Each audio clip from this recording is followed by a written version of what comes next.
a los sectores económicos. El sector Perú, la Universidad cumple otras y a todos los que están participando el día de hoy en este evento de manera virtual, pero ustedes entran en la sede de manera presencial. Después de este agradecimiento, quiero ser transparente, hacer una introducción acerca de la nueva figura, pero para conocer acerca de la nueva figura que nos brinda sobre un control de plazo, tenemos que analizar cómo se veía antes de la vigencia del nuevo código el control de plazo. Mi persona, como bien señaló el señor presentador, al momento que ha dado lectura a lo obtenido por mi persona en el trayecto de estos años como abogado, ha sido funcionario del Ministerio de Justicia durante los años 2000 al 2015. Entre ellos, el año 2002, llegué a laborar a la ciudad de Huaura. Tuve la oportunidad de trabajar con docentes que ocupan docentes universitarios y jueces que ahora ocupan cargos en la sala convencional, en la Corte Suprema.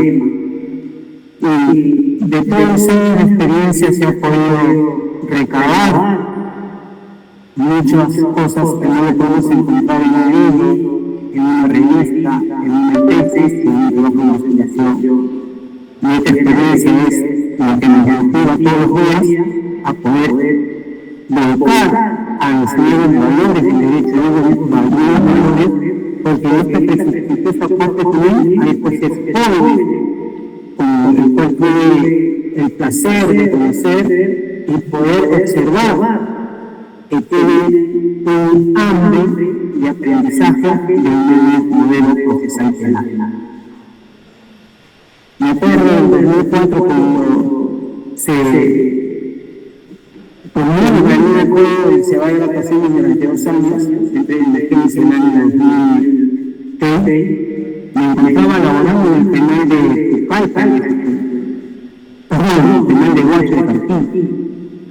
Y ese nuevo código procesal penal era una maravilla. Les explico por qué. Porque inicia el nuevo código, el hacinamiento en los establecimientos penales, y no solamente de Huaura, que fue el pionero de la aplicación de esta reforma procesal, sino todos los penales en nivel nacional se encontraban hacinados. Y cuando entra esa reforma, utilizando o ejecutando ya la realidad de los instrumentos legales del presente código, estos pues siguieron en lugar de un distrito policial donde los procesos antiguos se dejaron a nuevos procesos. Y nos incidía que había procesos que ya estaban por culminar y que el interno sabía que iba a ser sentenciado, pero se cogía el nuevo proceso, la terminación anticipada. Y antes en Huaura era tan gran fiesta que si tienes una determinación anticipada, no iba reincidente, tenías primer delito, de repente responsable fingía, y por cada hecho se te descontaba. Como ahora se está haciendo con el sistema escalonado, ya lo platicábamos en Huaura en 2006. Tanto así que llegamos a tener el 20% de internos sentenciados y el 10% de internos procesados. Y eso era el boom de la reforma procesal, porque todos los penales se encontraban hacinados y no iba a ser la solución de ese segmento. En un primer momento se dio, y en un primer momento, porque una vez que este código llega a Trujillo, se hace una reforma diferente y nacen los juzgados de liquidadores, que los últimos procesos eran de liquidadores y tenían el proceso de investigación preparatoria, y eso acumuló mucha carga procesal, que quiso corregir posteriormente, porque también y no se pudo corregir, y ahora todo el sistema de justicia ve con una carga procesal más difícil que quizás lo tuvo con el Código de Procedimientos Penales. imposibilita que este código haga un despegue a nivel nacional en el cual podamos tener más sentenciados que procesados, es el tiempo de vulnerabilidad en la investigación. Es ahí que debe aplicarse esta figura de un control de plazo. Debe aplicarse el plazo razonable. Debe aplicarse el debido proceso. Y esta es la obligación de todos los jueces. Más incluso el juez se encuentra obligado por ley y no está señalado para el fiscal, para el abogado litigante o para la Corte Civil. Tiene una obligación de cumplir con los principios, que se cumpla con los principios generales del proceso, dentro de un proceso penal. Es el señor juez, es el juez, el llamado juez de garantías. Y este señor juez tiene esa obligación constitucional de poder hacer efectivo que un proceso dure 9 meses, un proceso dure 18 meses o que un proceso dure 36 meses. La facultad imperativa en el señor juez. Sin embargo, ya pasan en todo, conocido en todo el periodo la vigencia del Código Procesal Penal, no se cumple esta figura. Y es que la Corte Suprema, a raíz de sentencias casatorias, acuerdos plenarios, recursos de unidades, iba transformando cada vez el plazo razonable, ¿no? Hasta ahora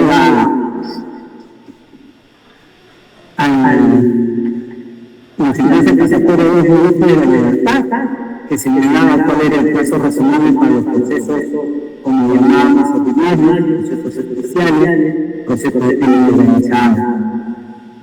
Entonces, dando una lectura al Código de Procedimientos Penales, si el procesado es sentenciado a los 18 meses, debe prestar libertad. Eso es el procedimiento penal es algo interno, y eso se habla sin la experiencia con el trabajador en los penales, en distintos penales de la provincia. Esperar esos 18 meses en día, y ese día que está en la libertad. No había prolongación, no había que se va a declarar el proceso concluido, no había nada de eso. En el término de sentencia de 7 meses, no había negatividad. Vocal, porque la libertad por los 8 meses siempre se pensaba cuando estaba en la sala. No, estaba después de ser un escritor, pero no completaba en plazas, que completaba en la sala penal. No se lo ejecutaba normalmente. Durante el juicio, donde cumplió 18 meses, este día y ese día le daba libertad. Ahora, si faltase más plazo para más acto procesal para terminar el juicio, que después con libertad. Y esa era la labor del juez de juicio. Pero ahora el juez de garantía, con la vigencia de este código, incluso tiene que otorgar la libertad del procesado. Y ante varias solicitudes de control de plaza, termina declarando sancionado, porque por este motivo que se había explicado en el discurso de esta elección, pero nos preguntamos ante la sociedad, ¿será exitosa la labor de un juez que no permite que se cumplan los plazos establecidos por ley? ¿Habrá aún, existirá esa unión entre el Ministerio Público y el Poder Judicial que trabajan como si fueran un solo organismo? Debería darse en estas circunstancias tales hechos. Cuando veo de frente cualquiera persona que tenga conocimientos jurídicos dentro de esta sala, no habrá que el juez independiente, y el abogado defensor decretará o realizará actos en defensa de patrocinado siempre ligado a la conducta que establezcan las normas de orden constitucional y procesal. Es la manera de hacer.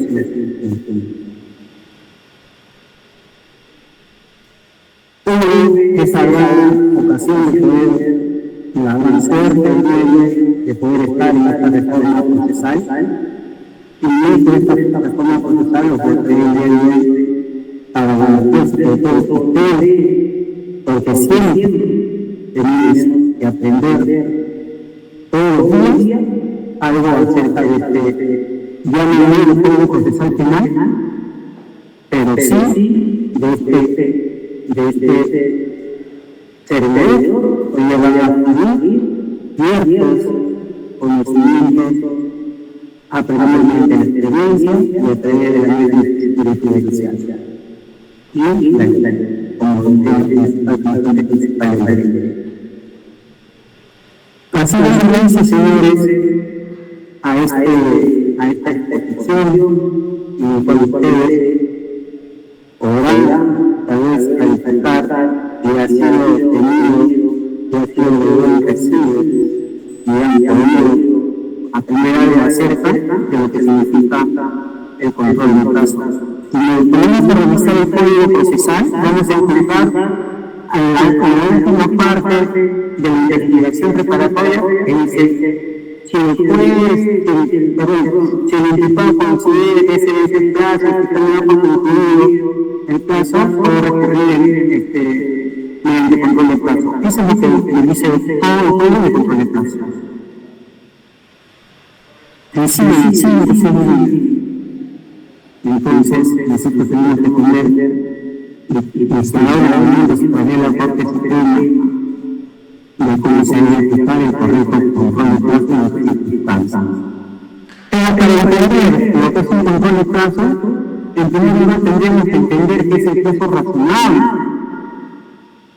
El plazo razonable es el plazo primero después, para poder otorgar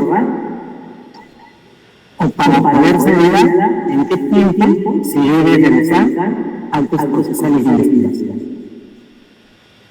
¿Qué nos quiere decir con esto el jugador? El jugador, mediante aplicación del derecho internacional, y estamos hablando de la CNH, la Convención Americana, el artículo 8.1, que señala acerca del plazo razonable, el debido proceso, que dice que toda persona tiene derecho a ser abogado con las debidas garantías que el plazo razonable. Esa es la definición de la Convención Americana. Pero recoge nuestro código procesal penal en el artículo 1 que señala en el texto del artículo 957, la justicia penal interpreta, parte, y esta justicia se realiza dentro de un plazo razonable.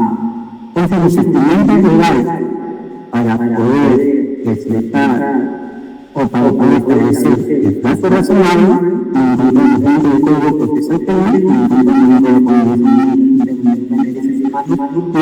normas que hablan y mencionan sobre la detención de una persona, ¿no?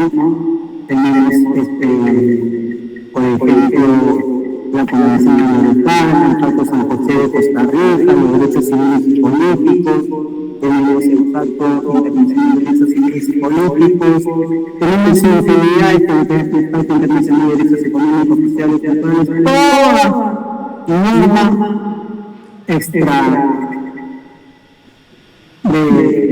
toda norma de impacto internacional que habla sobre derechos de niños vienen mencionados por el artículo 8 de la Convención Americana. El plazo razonable. Entonces nosotros debemos usarnos a un plazo razonable. Pero un plazo razonable de qué? ¿Hablando de qué? Tenemos que entender que existe el plazo razonable de un proceso judicial, y este proceso viene de las diligencias preliminares hasta la emisión de una sentencia, con un plazo razonable de investigación que viene de las diligencias preliminares hasta que termine una investigación preparatoria. ¿Y por qué señalamos esto? Porque el código establece que solamente se aplica control de plazo a la etapa de investigación preparatoria. ¿Por qué no aplicamos el control de peso a la sociedad? Por ejemplo, yo tengo el caso de un procesado en el escrito judicial de Toledo, donde me han citado a funcionar el año 2023 para el año 2026. Por el momento que tenemos. Claro, que es realmente, pero me han fijado ese plazo. Entonces, este señor está investigado del año 2021 y en el 2026 recién presentado funcional. Mira cuántos años están pasando para que este señor pueda alcanzar al final del proceso o una solución o una sentencia condenatoria.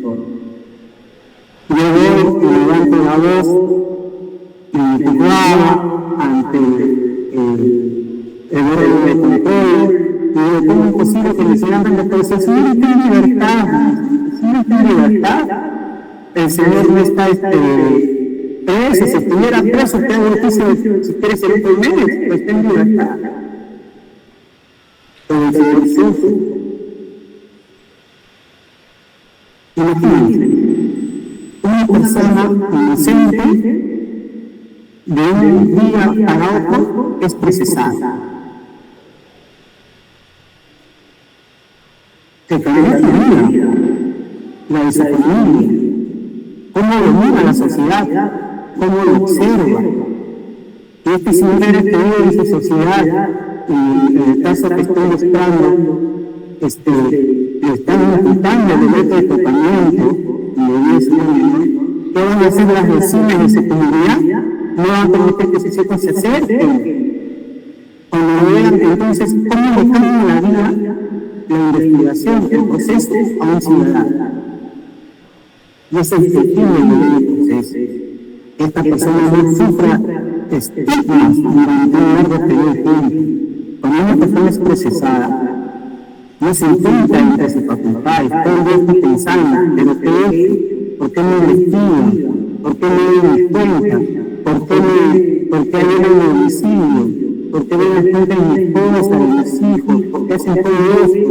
No son inocentes, se enferman. Tienen que estar encerrados años por estar inmersos en un proceso a algunos meses con violencia. Y si hablamos de personas civiles naturales procesados, imagínate cuando son autoridades nacionales, donde los plazos son mucho más amplios. Y en un caso de crimen organizado, en el caso de investigación, son 36 meses. Miren, señor lejos el decano del Ministerio Público Callao, que era anterior director Jara, fue investigado, estaba siendo investigado, detenido y se quitó la vida. El doctor, el señor representante del Ministerio Público, Arturo Barrantes, también se quitó la vida. Y en muchos sitios se dice porque las personas no están preparadas para ser investigadas, pero que el es investigado. Es fungir ser un fiscal, solicitará para la investigación, ser juez, administrar justicia acerca de lo que pide la defensa, de lo que pide el Ministerio Público, pero a ver qué cosa se hace investigar. Miren cómo reciben estas personas. Entonces, lo que se trata de hacer, cuando se crea un debido proceso de plazo razonable que esta persona sea procesada dentro de un plazo legal, un plazo acorde a los actos de investigación. ¿Y esto por qué? Porque un proceso común te lo voy a investigar en 120 días, y si no he llegado a algún acto de investigación, lo voy a apoyar por 60 días más. Y un delito especial, no lo investigaré por 120 días por una ampliación. Un delito de crimen organizado ya defiende la investigación 36 meses. Entonces, todo ese plazo se efectúa para que realice 5 o 8 actos de investigación. ¿Cómo controlamos esto? ¿Cómo decimos al procesado? ¿Cómo decimos al Estado, señor Estado, usted está investigando a una persona constitucionalmente inocente y está dentro de un penal con un plazo con un plazo irracional. Y el plazo que se ve en un momento en eso racional es racional, ¿no? Lo racional viene cuando se vence el proceso, se vence el plazo y el fiscal tiene más plazos. Y después va más plazos, sabemos que no debería dar más plazos. Entonces este abogado se va a la sala y discute en la sala, pelea en la sala, pero ya está corriendo el plazo demasiado. Y el que sufre las consecuencias no es el abogado, no es el fiscal, no es el juez, es el procesado. Y al final del proceso termina el juicio. Porque no se encuentran pruebas, porque no se encuentran, no se han logrado la obtención de los elementos de prueba para que nadie piense que se puede controlar. Y el tiempo que estuve en casa y supuestamente perdió y el plazo que ha transcurrido en prisión, día y noche, tal vez llorando. Y yo por mi experiencia en cárceles, en prisiones, soy una persona que piensa que cuando una persona ingresa al penal, es enviado también por prisión preventiva, sentenciado, no solamente se va preso, toda su familia se va preso. ¿Por qué? Porque los presos tienen que visitar, los hijos tienen que visitar, tienen que hacer terapias con un penal con asistencias sociales, o tipos disciplinarios. Y estas personas para ingresar al penal tienen que meterse temprano, psicólogos, trata, pasajes. Toda la familia prácticamente se encuentra y no encuentra igual todo el tiempo, sino ya está su familia experimentizada para la sociedad. Los amigos desaparecen. El caso del doctor de la Platina, que nació después, era un coordinador considerado querido, nunca hay alguien, una vez que se fue preso, nadie era su amigo. Ningún amigo podía ir a visitar. Y es que ahí se ve que no siempre corremos amigos. Entonces, yo creo y soy convencido de que después de la investigación preparatoria, antes de llegar a una persona al penal, sea por escuela el delito, tenemos que pensar que no solamente la inteligencia de él, sino que también a todas las personas. Más allá del delito conocido. Y yo es cierto, en este tema de exposición, la prisión preventiva, pero estamos hablando, en el caso razonable del proceso preventivo, tiene un plazo de investigación, ¿no? Entonces, dentro de nuestro argumento, si el plazo es razonable, nos otorga la Convención Interamericana, el Código Procesal Penal, ¿qué se debe hacer? ¿Qué tiene que verse con el plazo razonable? Pues que no exista error, que el Consejo Fiscal no sea una actividad simplista, predeterminada por actos de investigación estáticos.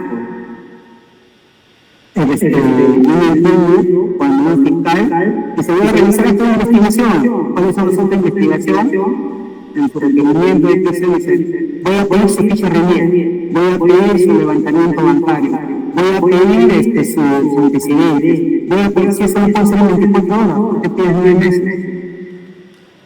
Entonces, esa desproporcionalidad tiene que verse en el extremo del plazo razonable, si es proporcional, ¿no? La proporcionalidad también sí reconozco y a través de la defensa podemos observar que existe proceso claro, que 3 años es corto para poder investigar. Y en el caso que nos señalaba el doctor Arsenio Gregoire, de cuántos testigos, más de 1.400 testigos que hoy han sido interrogados por 48 abogados, con sus preguntas, mira, ¿cuántos hay doctores? Y solamente hablando de testigos. Entonces, interrogatorio contra interrogatorio, el rey, mira cuánto tiempo se va a demorar. Entonces, esos procesos de naturaleza compleja también deben ser observados en los plazos razonables. Pero para no saber del tema, el plazo razonable que tiene marcado que es el plazo que establece el señor juez para que sea procesado. Entonces, debemos señalar y tenemos que entender esto por el plazo razonable. El fiscal realiza investigación preliminar y solicita una prisión preventiva al señor juez. El señor juez solicita 9 meses de prisión preventiva para el señor A por haber cometido el delito de falsificación. En un debate, el juez otorga 9 meses de prisión preventiva. Como es una sentencia que se va a recurrir, el abogado recurre, lleva a la sala y la sala dice: para mí 9 es un plazo demasiado, 7 está bien. Le otorga 7 meses, revoca la resolución y dicta 7 meses, reforma en el plazo de la prisión preventiva. Reforma, entonces, ¿cuál es el plazo legal? 9 meses por un juez o 7 meses que la sala repone el plazo. Debemos entender que son los 7 meses, entonces el fiscal puede tener en su cabecita que en 7 meses tiene que esperar, acusar y llevar a un juicio y tener la sentencia. Ese es el plazo razonable. Si el fiscal no realiza eso en 7 meses, pues el procesador tendrá que ser puesto en libertad a los 7 meses y aproximado. No, mentira. Eso no es el plazo razonable, ese es el plazo de la sala, ese es el plazo legal. No, ese es el plazo razonable porque el juez, en este caso los jueces superiores, han razonado que en el plazo de 7 meses se puede realizar las modificaciones a la solicitada.